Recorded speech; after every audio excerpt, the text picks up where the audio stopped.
নমস্কার বন্ধুরা, সবাই কেমন আছেন? আশা করছি সবাই Let's খুব go. ভালো আছেন। আর আমিও খুব ভালো। জানেন তো বন্ধুরা, একটা সকাল সকাল বিপদ ঘটে গেছে। কি বিপদ? এরকম বিপদ আগেও ঘটেছে। তো আজকে জিনিসটা ঘটেছিল হচ্ছে আমার ছোটো কাকির শাশুড়ি মা।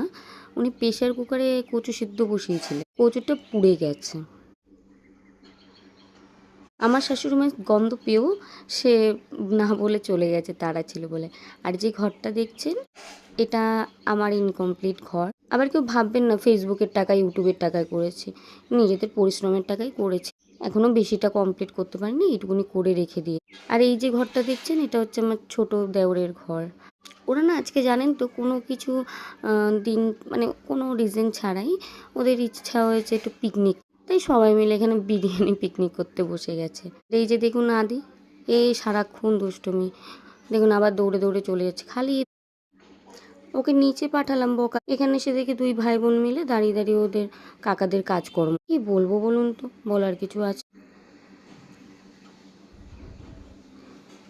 ভিডিওটা যদি ভালো লাগে একটু লাইক কমেন্ট শেয়ার করে একটু পাশে থাকবেন। তারপর ঘরে এসে দেখছি আমার মা আর শাশুড়ি মা দুজনে